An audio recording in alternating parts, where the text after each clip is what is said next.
Evening, everyone. I'll begin by reminding everyone present that this meeting is being live streamed as well as recorded via the internet and is recording archived for future viewing.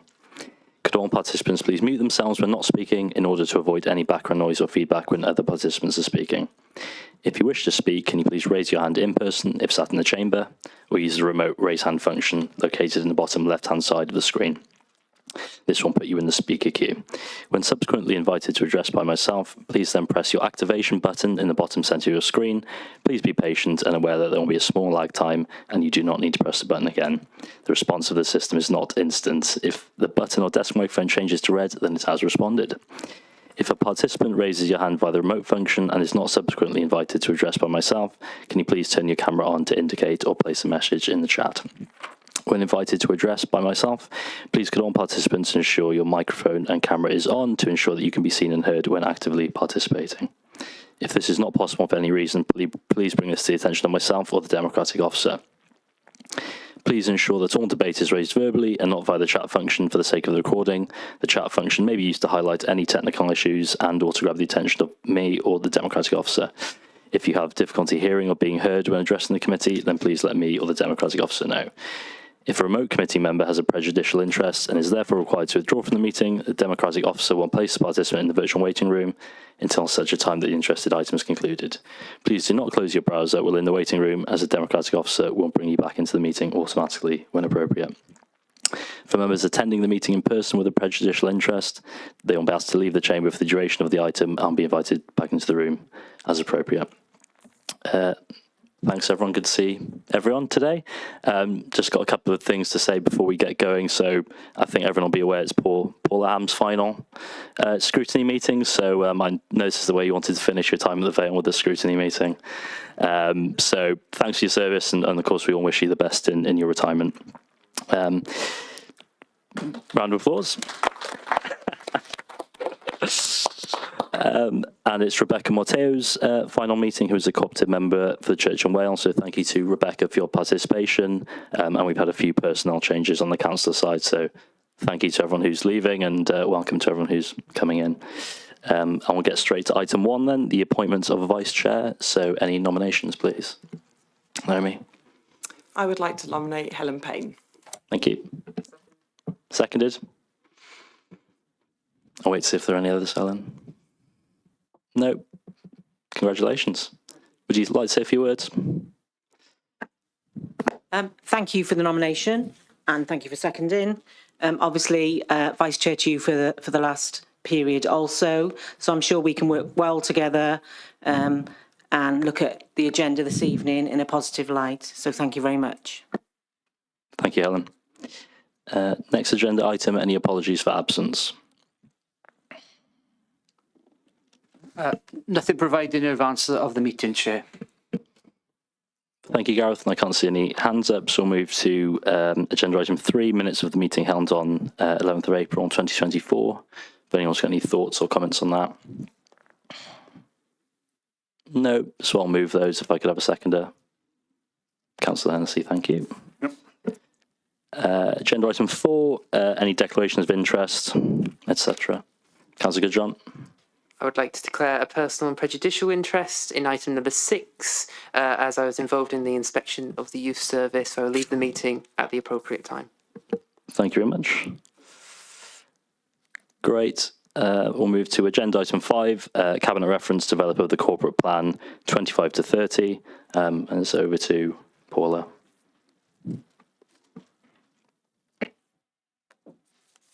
Thank you, Chair.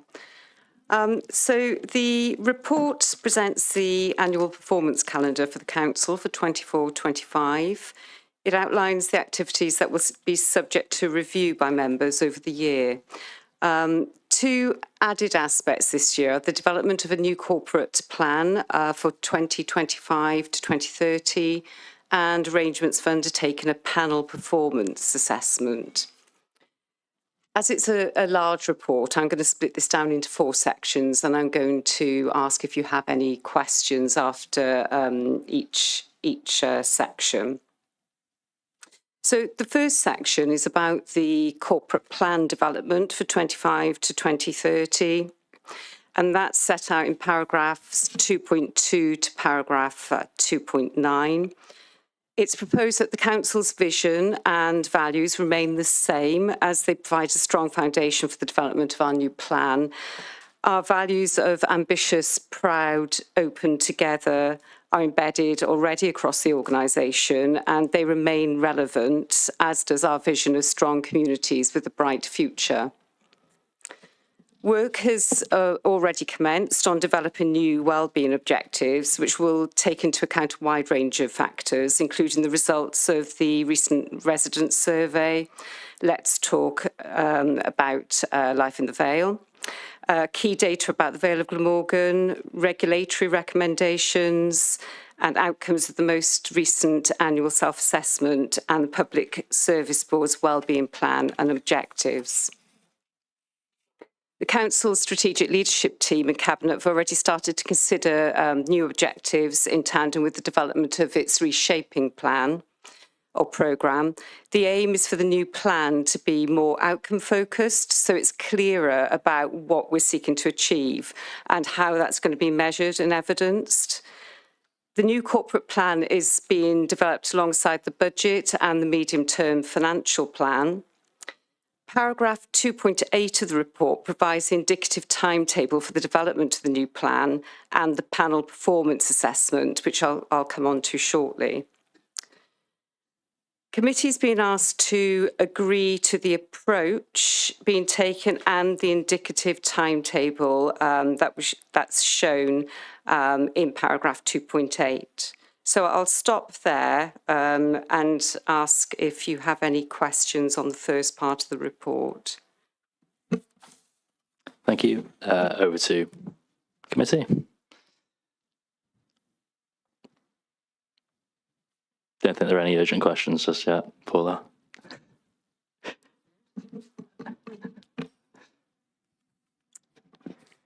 Okay, so moving on to the next part of the report then. Paragraph 2.10 explains the requirement for the Council to undertake a panel performance assessment, which it must do legally once during an electoral cycle. So the purpose of the PPA is to produce independent external challenge to help inform the Council's improvement journey. PPAs are being administered via the WLGA, and it's the WLGA that will appoint the panel and facilitate the PPA. Paragraph 2.12 of the report details the makeup of that panel, and councils will have the opportunity to agree the panel membership and to ensure its suitability. We can also appoint additional members should we see fit. The Council must support a scoping document, submitted scoping document, to the WLGA to provide an overview of the Council and to outline our vision and wellbeing objectives. Work has started on the scoping document, which will be informed by the findings of the Council's latest annual self-assessment and any recent external assessments of the Council. It's proposed to use the PPA as an opportunity to sense check our emerging improvement plans and as part of the development of the new corporate plan. This will help to ensure that the plan is most relevant to our many forthcoming challenges and fits with the needs of our citizens. Committees asked to consider the proposed scope set out in paragraphs 2.16 and 2.17, so the scope of the Council's PPA and the timetable then that's detailed in paragraph 2.19 of the report. Thanks, Paula. Over to councillors and committee members for any thoughts or questions. Ewan? Thank you. How are you ensuring that the scope of the PPA links in with the development of the future corporate plan? That is to say, how are you making sure that what's looked at by the independent assessment is actually going to help you in the development of the new plan instead of veering out in different directions that doesn't assist you much? The timetable is integrated in the sense that we are hoping that the PPA will be used to facilitate us in finalising that corporate plan. So it's a sort of looking for a confirmation, really, that we're going in the right direction. That's why we've got the integrated, the timetable of the PPA integrated in our performance cycle.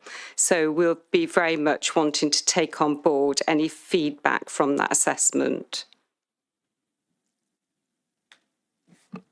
Thank you. I can't see any other hands. I just want to ask what maybe discussions have you had with other councils over this approach?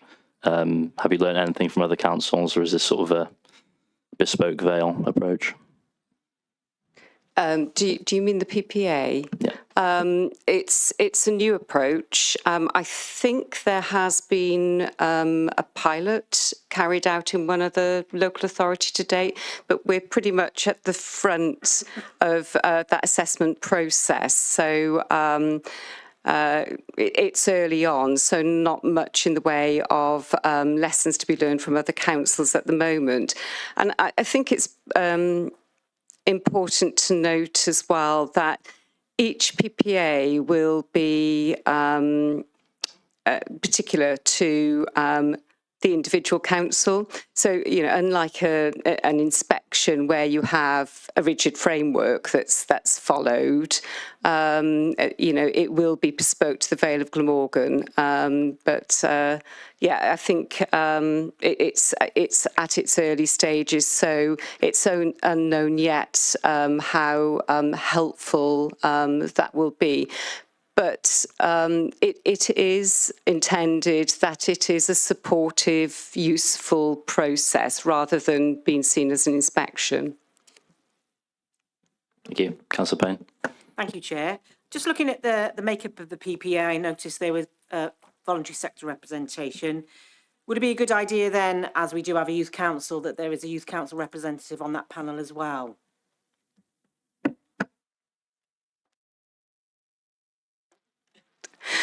Yeah, I absolutely agree with that, Helen. And obviously that would be something I'm sure we'll be recommending that we add youth council representation. We'll come on to it later, but you'll notice in the inspection of both education services and the youth service, Estin were very impressed with the involvement of our young people in our planning and in our policy development.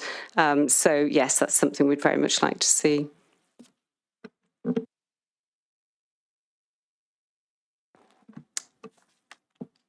Thanks. I can't see any other hands up. So thank you for that, Paula. So in that case, we'll note and agree to the approach and the timetable, and then refer the comments made here to. Okay. There are a couple of other bits of the report. Oh, sorry. Which Yeah. Sorry, as I said, it is a lengthy report. Paragraph 220 details the learning from the 22-23 annual self-assessment and the proposed approach then for 23-24. The review findings are detailed in paragraph 2.21. And then paragraph 2.27 and appendix A to the report outlines how elected members will be involved in the key activities, including the council's annual self-assessment. So committee are asked to consider the review findings from last year's annual self-assessment approach and to approve the proposed changes for the 23-24 self-assessment, including the indicative timetable. Thank you. Ewan. What qualitative work is the council doing this year to ensure that the self-assessment is truly engaging a broad range of views rather than the questionnaire system, which regularly gets responses from the same kind of people over and over again, which, quite frankly, we've had an over-representation of in the past? I believe there's a range of engagement activity that's been planned, but I don't have the details for that, unfortunately, but we can ensure that that's shared. Thanks. And finally, paragraph 2.30 outlines the proposed annual performance calendar and its related activities. The performance calendar for 24-25 is shown in Appendix A to the report, it shows the key milestones for developing the new corporate plan and for undertaking the panel performance assessment. Paragraphs 2.32 and 2.33 detail the important role of elected members in assessing whether the council's achieving its wellbeing objectives, delivering value for money and improving the well-being of Vale of Glamorgan residents. And there is a wish for this timetable and its associated activities to provide more opportunities for elected members to be involved. There have been a number of member workshops throughout the year that have been aligned to the annual performance calendar. The output of those workshops has been used by officers to strengthen our self-reflection, and that's been aligned to the annual performance calendar of activities. So committee is asked to consider and agree the annual performance calendar for 24-25 and the proposed approach to engaging with members in the year to shape the performance calendar activities and to support their scrutiny role. Thank you, Paula. Any other comments? Councillor Payne?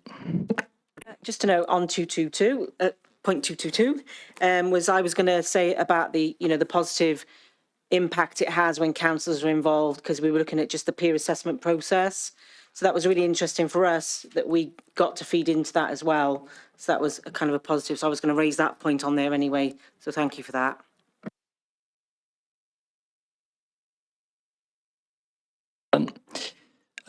Any others? No. Thank you. So in that case, then, I move that we agree the performance calendar and the proposed approach, and also refer relevant comments back to Cabinet, including Councillor Payne's. If I could have a seconder for that, Councillor Hennessy, thank you very much. So we'll move on to the next agenda item, summary of Eston inspections of the LEA service and youth service spring term 24. Caris. Paula, there you go. Yeah, apologies, you've got me again. So this report covers the Eston inspections of the Vale of Glamorgan's education and youth services, which were inspected in February and March of this year. And they were inspected as a pilot and a new framework. So this is the first time that youth services have been inspected separately by Eston.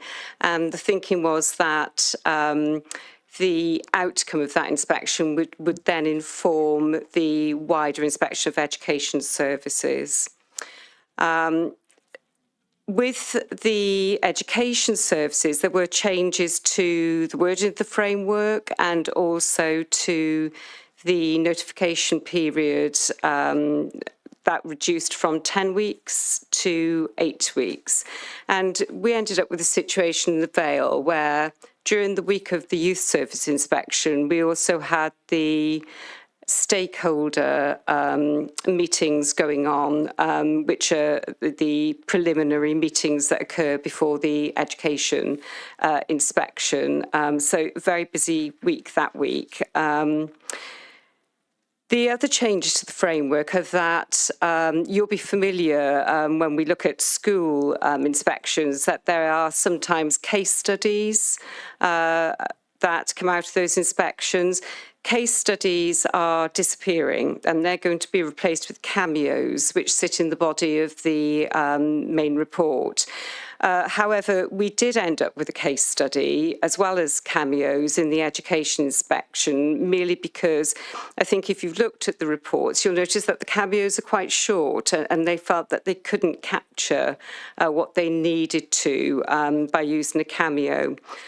So the youth service inspection report includes 4 cameos. The education inspection includes 5 cameos and a case study. And those are those are included in the main body of the report, just the title of those. And then you can read those fully in the appended inspection reports. Overall, the inspections affirmed the commitment of the Vale of Glamorgan to providing high quality education and youth services, with particular strengths in inclusivity, partnership working and continuous improvement. The youth service inspection resulted in 1 recommendation, which was to develop opportunities for Welsh medium and bilingual youth work provision.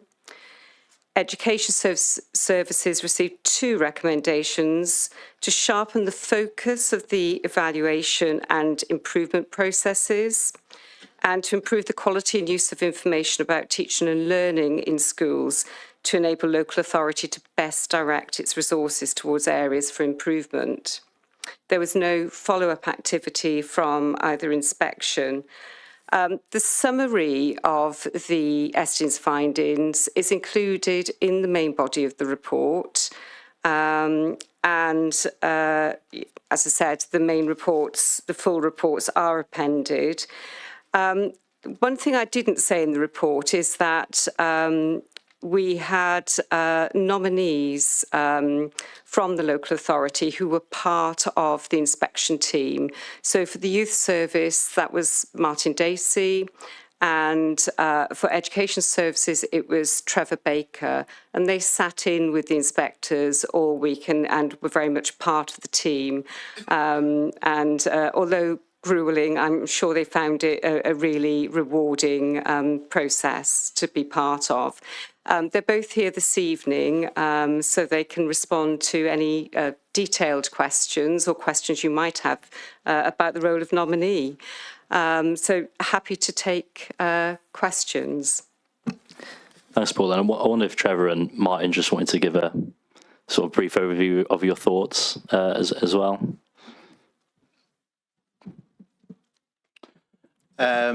Sure, from the perspective of a nominee. It was a very intense week. There was a lot of work leading up to the inspection. What I would say, fair play to everybody in learning and skills who contributed to that, because we had something like 40 interviews over the course of a couple of days. We had lots of evidence that we put forward, and lots of work went around the scenes to make sure that we had the best inspection possible. There was lots of open and honest discussion, and I think the report itself is a fair reflection of those discussions. I think it's quite a positive report, and overall it was a really positive experience for us. So shout out to everyone in Learning and Skills for their support, and thank you very much.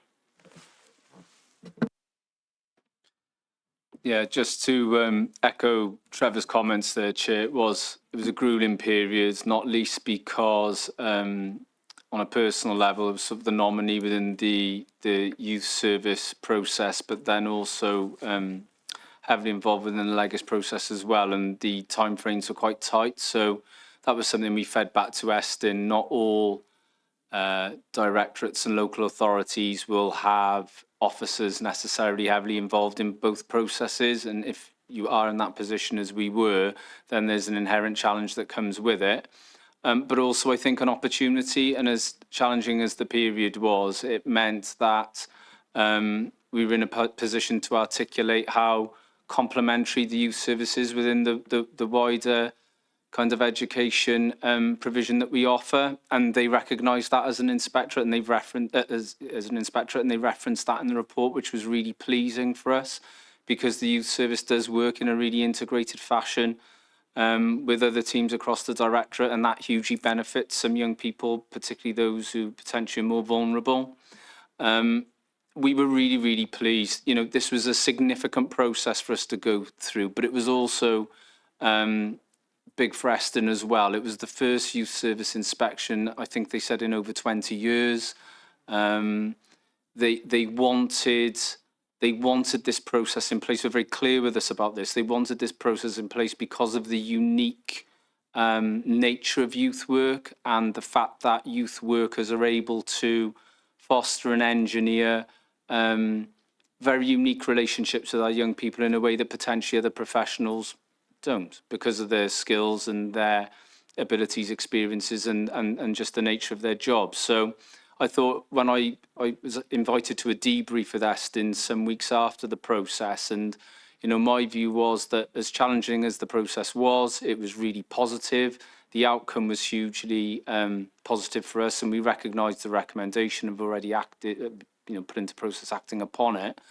And that I felt that for other youth service providers, it was something, you know, that they obviously needed to prepare for, but that they would find benefit in it. So, you know, there was a thorough debrief with the inspectorate. We've already had contact with other colleagues across Wales, because as you can imagine, everybody is in a sharpened state now, knowing that this process has begun and other youth services will be engaged with. And I think, you know, it says a lot for our youth service that the report is as positive and as comprehensive as it is in encapsulating the strong work of our youth service. I just wanted to highlight one particular sentence. It's a short one, but I think it summarises the report really well, and it sums up our youth service and the professionals within it really well. And it simply says, the quality of youth work is consistently high. And Eston don't tend to use that type of language loosely. So I thought that was something that was really pleasing. Thanks, Chair. Thanks, Martin and Trevor. Helen? Thank you all. That's the thing that I've underlined, Martin, is the quality of the youth work is high and consistent. As a youth work practitioner myself, and being involved in that inspection in 2004 in Rhondda and Taff as Quality Assurance Officer, I know how difficult it is, and I know how difficult it is as well to get across, you know, the spread of non-formal and informal education and how well you link in with formal education in the Vale. We've got Derham Newydd as well. We've got alternative curriculum stuff going on, and we look at what we can deliver on very limited funding in the youth service. You know, we obviously always need more funding, but the other thing is about, it's here, there was all of the youth service staff are appropriately J&C qualified. This is a profession. Youth and community work is a profession with skilled outcomes, and I think people forget that, and we can only build on this, and I think it's a brilliant report. So I commend you, because I know how tough it is, and ours was a 2-week period, yours was 1. So I know how hard it is. So well done, everybody. So this is something to build on, and this is something for across the UK as well, in looking at, we need more funding for youth services across the UK and in Wales. So thank you very much. Thanks. Naomi? Yeah, just reiterating what Helen said, really. The two quotes that stood out to me, Martin, as well, were exactly the same as yours. The quality of youth work is consistently high. Another one for me, which actually I felt quite emotional reading, was whatever the barriers, they will never give up on a young person. A phenomenal description of your service. I was just really impressed. I think some examples within the youth work, Her Voice Wales, they did a presentation at Jane Hutt's Spring Breakfast, and the whole room was blown away, emotional, and it just really encapsulates the quality of work that you do in the youth service. And that staff member who's leading Her Voice Wales should be commended. So thank you very much. I've just got one brief question. Obviously, somebody who's really keen on developing the Welsh language. How will the youth service develop opportunities for Welsh medium provision? Oh, thanks for your comments. They're so positive. We've got some really exciting plans around the recommendation. I think one of the things that Estin picked up on was that potentially we've got a resource within house. We've got colleagues who potentially have some skills within the medium of Welsh, but for whatever reason, lacking a little bit of confidence, maybe because it is their second language, or maybe not feeling it's appropriate when potentially it is to use incidental Welsh. So there's kind of process being undertaken now about allowing people the opportunity to upskill themselves further, and really, I suppose, fostering a culture and ethos whereby people feel really comfortable and confident to use their language skills. I think that isn't something that's necessarily unique to us either. Speaking to the inspectors, they've said, particularly in areas where English is the kind of language that's predominantly spoken, sometimes people with those skills don't feel confident and comfortable to be forthcoming. So we're really trying to to alter that and affect some change in that area. The other thing I think we're really keen to do, and Estin did recognise that they're our key partner. They're our biggest partner in terms of our financial agreements with the third sector. That we're looking to sort of grow that even more. So they did. The assistant director of Estin actually observed a session through the medium of Wealth with the others as a kind of key component within that, and we're already exploring ways of them extending the offer out. So there's kind of two ways forward, I suppose. Further enhancing and extending the resource we have within our own ranks, and if we can, recruiting people who obviously have those language skills, as challenging as that will be, with the kind of necessity to have the youth work qualification, but also to extend the partnership with the Earth and to maximise what we can from them. They're a great partner, but obviously they also have partnerships with other LAs, so we're mindful of their capacity constraints. But some exciting ways forward. We will certainly keep people posted.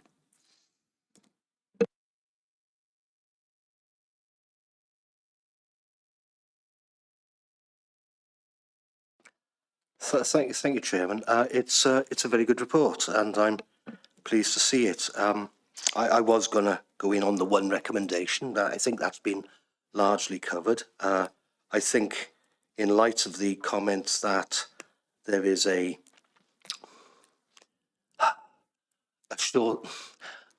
there's not enough skill base within the Vale to do that currently, or the practitioners don't feel they've got those skills, that we must actively seek out people with Welsh language skills.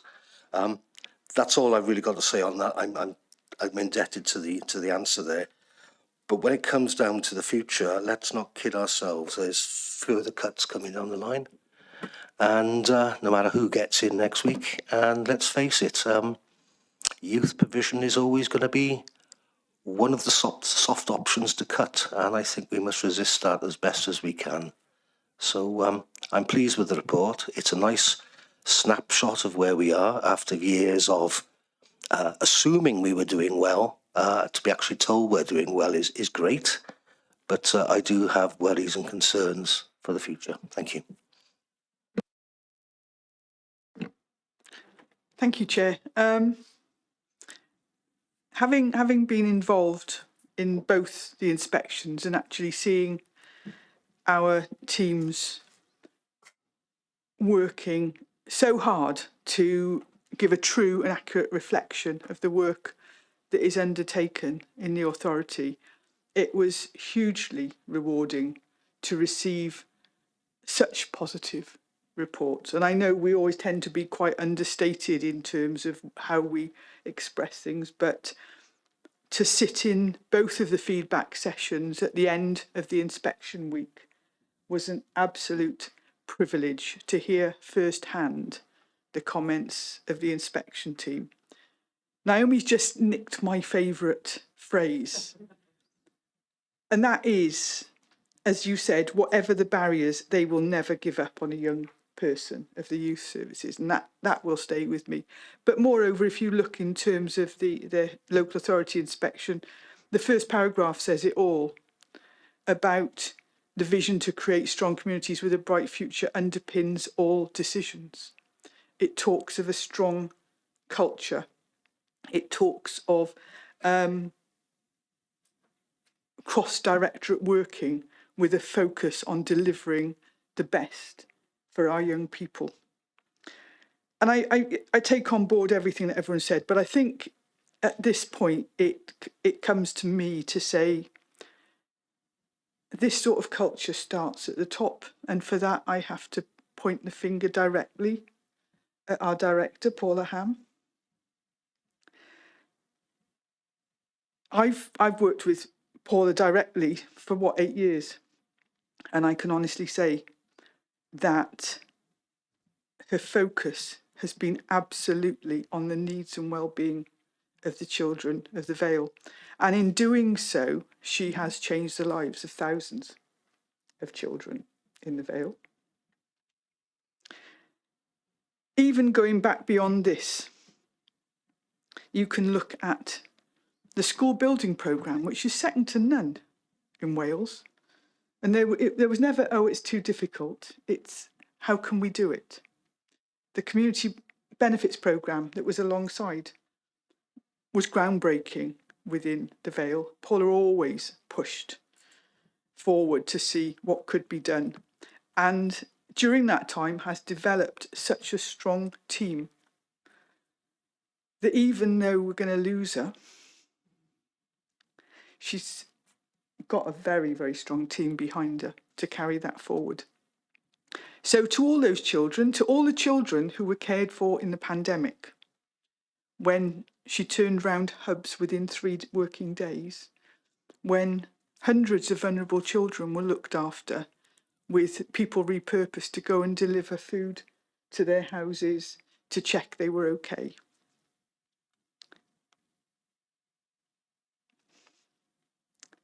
If you can walk away, and this will get me as well, with 2 reports like that, I'd probably frame them. Thank you, Paul. Thank you. Geraint Scott. Yeah, thank you. It's a bit of a strange one. It's more an offer than anything else. I used to work for the youth, so I used to work with the youth service in my previous role, and know how strong that relationship was. I now lead on the Welsh language for the health board, and we've had a lot of success in upskilling and strategies for improving confidence of our Welsh speakers who don't have a high level of confidence.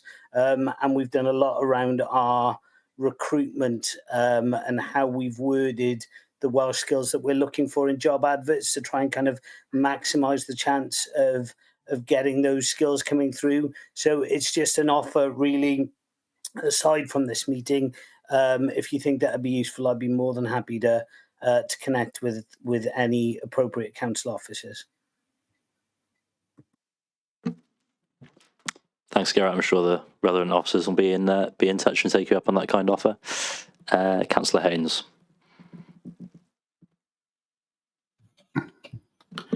Thank you, Chair, and thank you, Paula, for the report. Just a brief one, really. The education report, at the end of it, points out that there's 19 schools that are going to be in deficit and are likely to stay in deficit over the next 5 years. So the question is, what's the plan?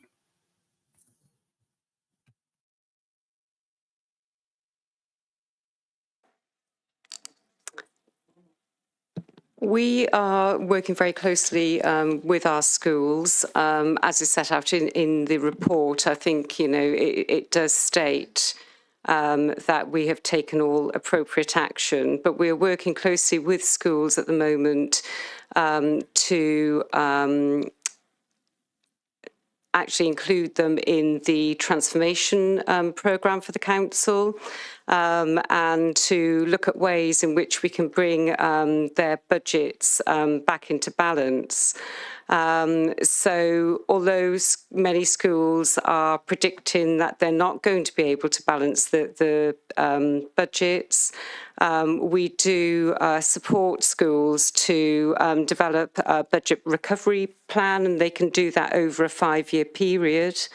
And we're supporting them, as I said, in identifying the actions that could be taken to reduce expenditure in schools.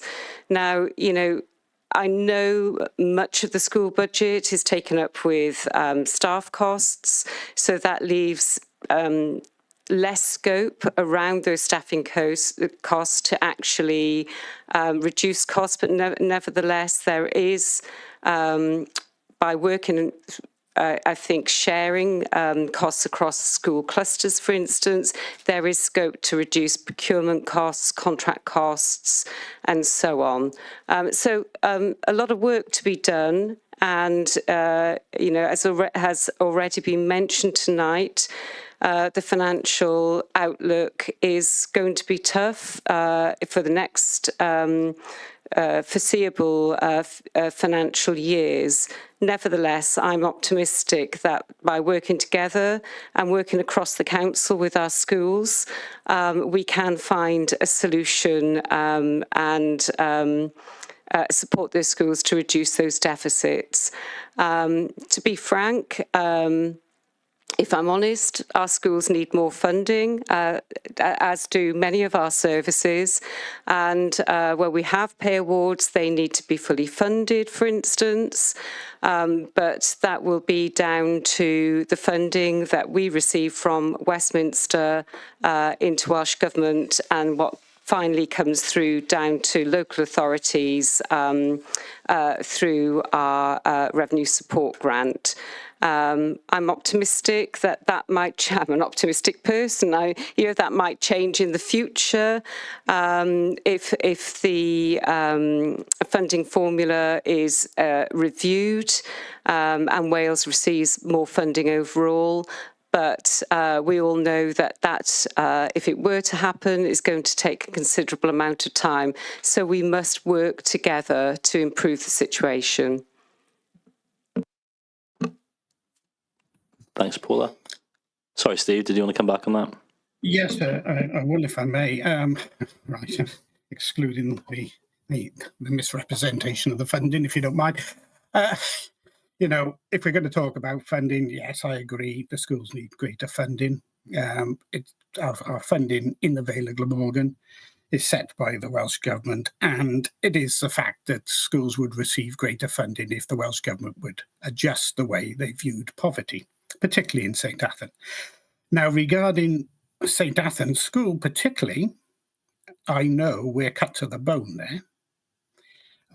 I can't see any savings, maybe from procurement, but apart from that, I can't see us being able to get our budget into a positive without greater money. And that is really down to the Welsh Government. They really need to accept that we have poverty in rural Wales and fund us accordingly. Thank you, Chair.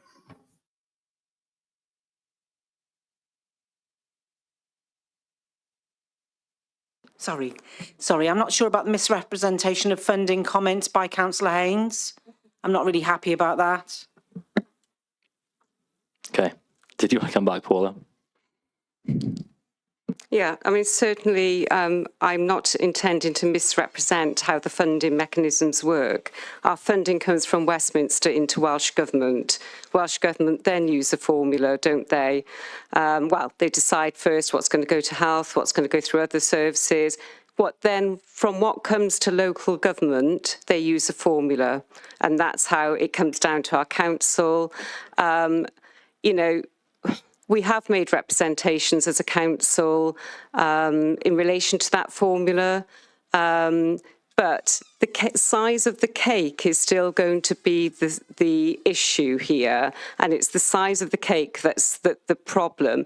We could change the formula, Welsh Government could change the formula, but it's not going to change overall how much funding is coming into Welsh Government. So I don't think that represents the situation, and that's a real issue here. It's the size of the cake that matters, not how that's distributed. Okay, thank you, Paula. Any other questions? Or Trevor? Can I just come in on one point as well? So the comment about individual school budgets and not, as an individual school, not being able to achieve something.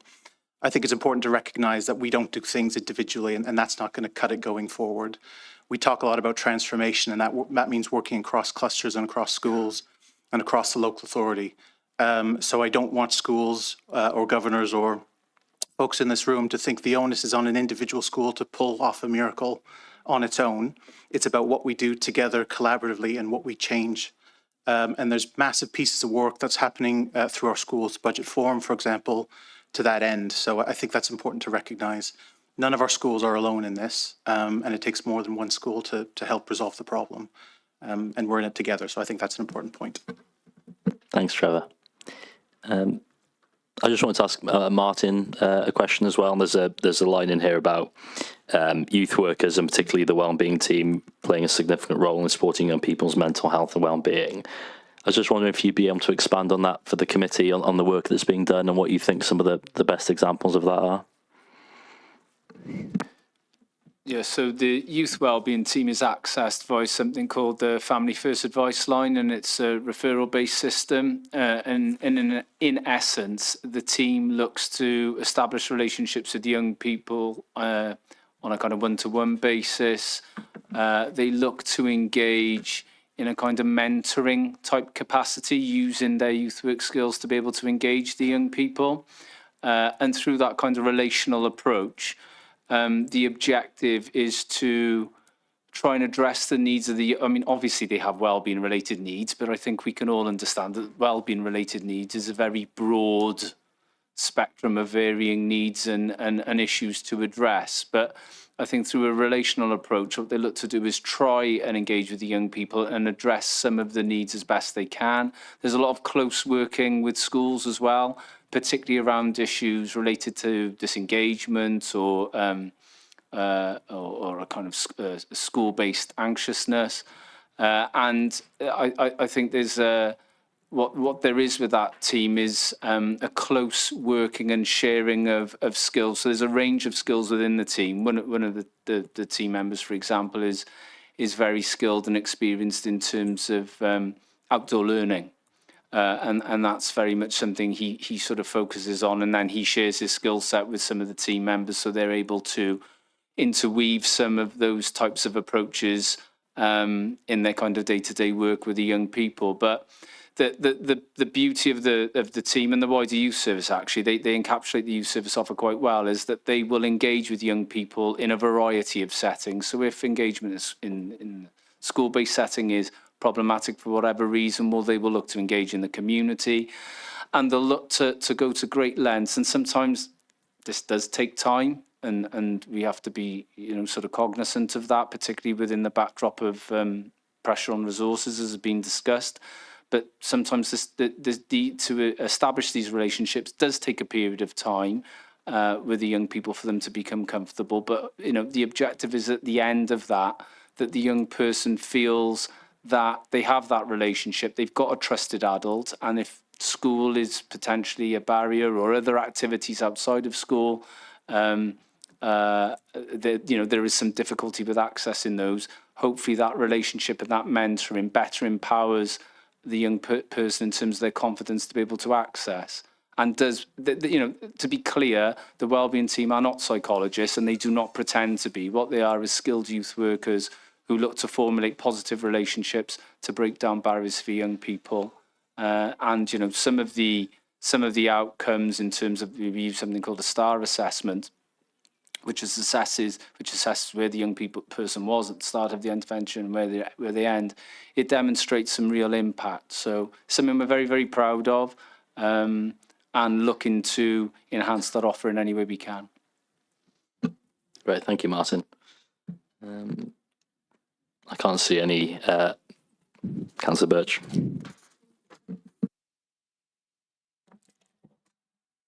To complete this, I think it's important. I thought my voice was loud enough, obviously not. To complete this, I think there are other things that I would like to highlight in the Estin reports. I mean, we have had mentioned the case study and the cameos. The case study makes the point that departments work well with each other in order to promote education. It is not simply the job of the education department. Other departments are equally involved, and cooperation was praised highly. There are cameos about NEETs, for example, which should be of concern to all of us, about the anti-racism work, about the continued professional development of our staff. All of those things are very important, as well as the education, which has been praised so highly.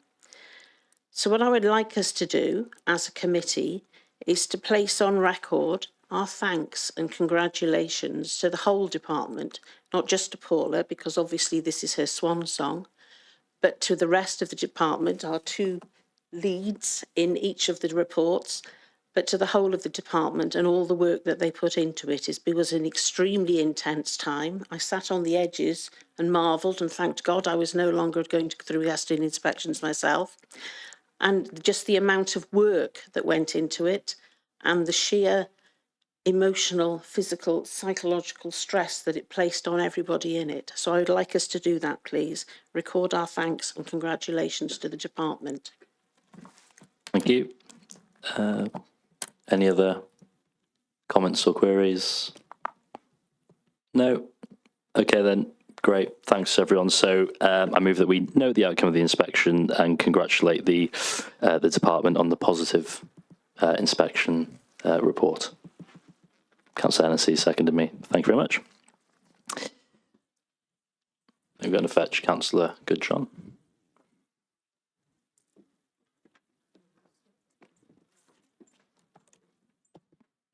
We'll come back and we'll go to the next item, summary of Estin inspection outcomes for spring term 2024, and an update on schools in statutory follow-up. Caris.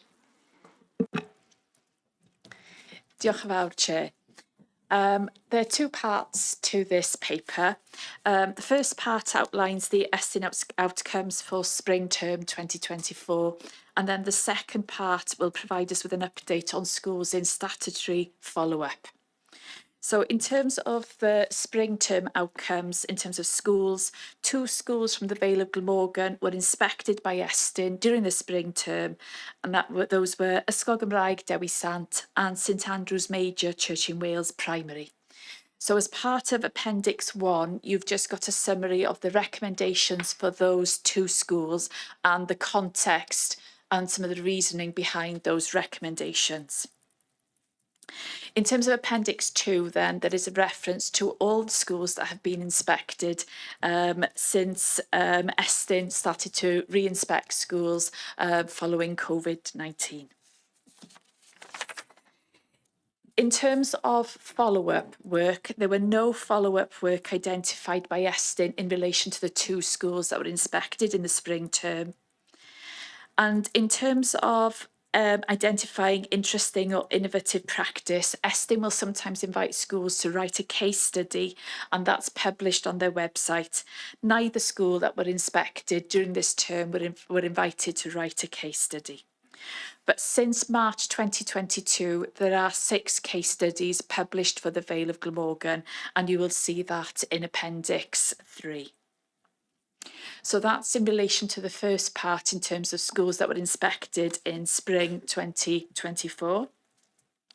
The second part then outlines the progress of schools in statutory follow-up category, and I know you're very much aware that there are 2 schools in this category, Ysgol Penargarth and Pencoetra High. They were both inspected during the autumn term 2022. I know you're very much aware there's a post-inspection action plans in place for those 2 schools and a statement of action outlining the support available to those schools. I know you're also very much aware that progress is monitored on a half-termly basis by the local authority and Central South Consortium, and Estin also visits those schools on a termly basis. What you've got in the report is feedback on the Estin visits that were undertaken in March. So in terms of Pencoitre, the visit focused on 3 recommendations. Recommendation 1, to improve strategic leadership and accountability at the school. The second recommendation then, in terms of looking at provision and strategic approach to improving and supporting pupils' attendance. And the third recommendation relating to site security. You'll also remember, I'm sure, that it's a period of change in terms of leadership at the school, and Estyn recognised as part of the visit the contribution of the previous executive head teacher and head of school and their work in establishing systems and processes, and they felt that this offered a firm foundation for Pencoitre moving forwards. At the time, a new executive head teacher had literally just started work with the school in February, and they felt that Innes Robinson provides strong direction for the school and that his clear vision has been embraced by staff. There was also recognition about the PIAP and the work that's been done, and the way that the plan has been revised and priorities reflected now the immediate needs of the schools. A few other matters raised by Estyn related to the departmental development plans. They felt they aligned closely with the post-inspection action plan, but that they were too long and that there were too many priorities and actions that made it difficult to monitor progress. There was a recognition of a calendar of self-evaluation activities that's now in place, and that the fact that there were more leaders now involved in gathering of first-hand evidence, but there is a need for the school to ensure that there's a focus on the impact of pupils' learning and to make sure that there's standardisation happening in terms of those activities.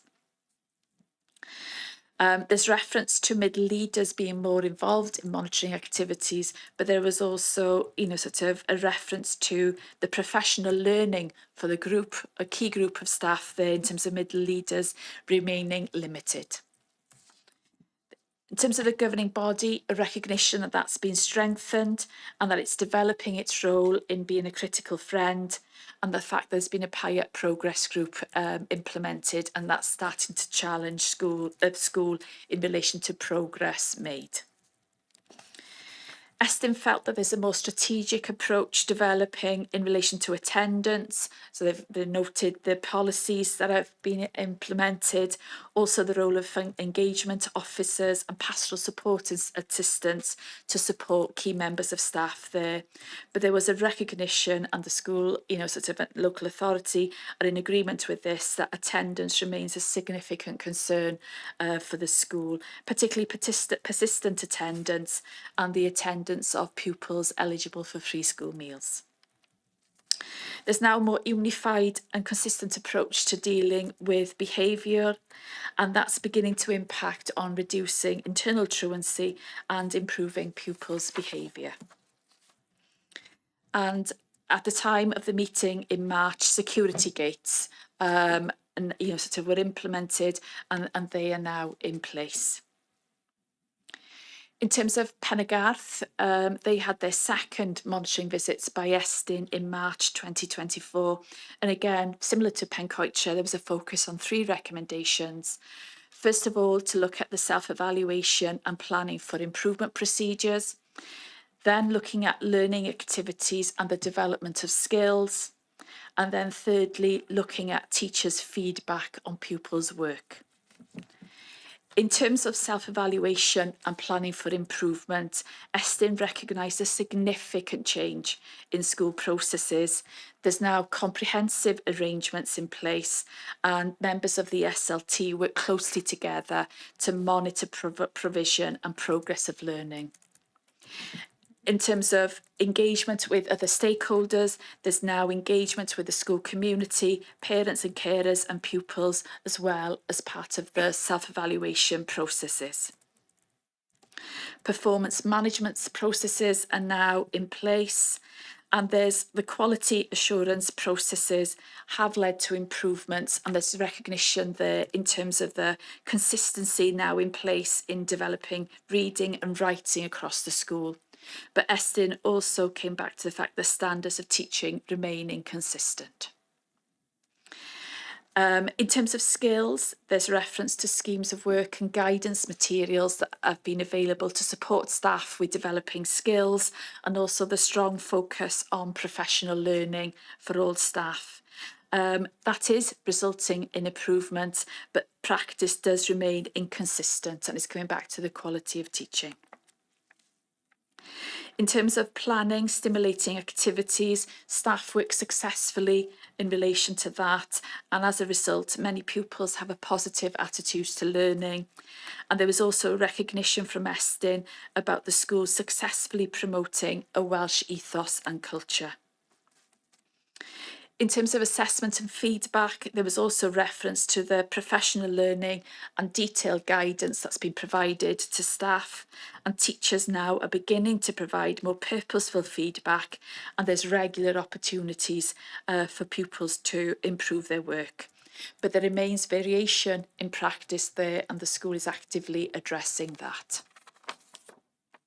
So Estyn are currently revisiting Pencoedre High next week. We're unsure as yet when Estyn will be revisiting Pen y Garth, but that's very likely now to be the beginning of the autumn term.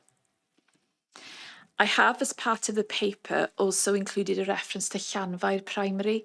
Llanfair Primary are not in any statutory follow-up category, but they are in Estyn review. And in terms of Estyn review, Estyn will revisit or have a conversation with the local authority and the school in relation to progress around 12 to 18 months after the report was published. The report was published around this time last year, so sort of a telephone call or a meeting with Estyn is imminent. But in terms of Llanfair, they've made strong progress against their recommendations. Leadership across the school is developing well at all levels, and there's also improved opportunities now in place for pupils to develop their leadership skills through Pupil Voice Group and the Senedd. Staff are working well with a cluster to develop the curriculum and have planned developments in Welsh and digital curriculum, which is having a positive impact on provision and standards. And there's also been adjustments made to the provision to increase pupil independence, and as a result, there's further challenge for pupils across the school. Thank you. Thank you, Caris. Naomi? Thank you, Caris. I'm sure you're aware that we went on a visit to Pencoedre last week, which was really good to see. I think some of us were probably a little bit apprehensive about what we would see. And from the moment of arrival, I was instantly relaxed and confident in the visit. Innes clearly has a really structured and well thought through plan of how to change that school and how to turn it around, and you can instantly see how that is happening. The fact that he now has 12 new teachers starting in September will also really support him in that. On leaving, I sort of had two questions in my mind. One, as a teacher, would I want to work there? Two, would I want to send my children there? And I can see that the vision he has for the school, and actually working across both schools to make sure that the standards will be on a similar level, I felt very confident that yes, I would definitely work there, and I would feel confident sending my children there. He has a good plan in place to drive things forward. Quick question about Pen y Garth, if that's okay. Obviously, within a primary school, inconsistencies in teaching can be quite challenging, because obviously if your child is in a class with a great teacher, you're lucky. Less so if you're with a class teacher who might be struggling. So I was just wondering how that's going to be addressed. Thank you. In relation to Pen y Garth, there is a lot of support available for teachers. There's also very good practice in the school, and the very good practice is being used to support others and to develop that consistency. So there's a lot of focus on people working in small teams to develop that consistency in practice. So there's, sort of using the skills and the talents that you've got in school, but also where appropriate, having external support from Central South Consortium, working alongside teachers where needed. So So in terms of the inconsistency, there is less inconsistency now, but it is work in progress. And the school is committed to ensuring that any inconsistency is actively addressed. Thank you very much. I can't see any other hands up, so thank you, Caris. So I move that we note the progress of the schools in special measures and congratulate the schools who received a no follow-up from Eston. Thank you, Councillor Hennessy, for seconding. Thanks, Caris. So on to it's the final agenda item of the evening. Fourth quarter scrutiny recommendation tracking 23-24 and the proposed annual forward work programme schedule for 24-25. So I'll be giving this one. So the report advises of progress in relation to the committee's historical recommendations and outlines proposed forward work programme schedule for 24-25. Just a couple of things to highlight here. So, for example, comments that we've made being passed to Cabinet, for example, in the capital programme for 24-25, and then the strategic equality objectives in that period as well. Now, looking at the forward work programme since the publication, 2 reports for the July meeting have slipped into September. So those are the Youth Engagement and Progression Update and Education Other than at School EOTAS report, and also on the Pupil Engagement Services. So those have slipped into September. But otherwise than that, we're on track with the papers as they are. And that's about it for me, a short summary, if anyone's got any questions or comments. No? Okay, great.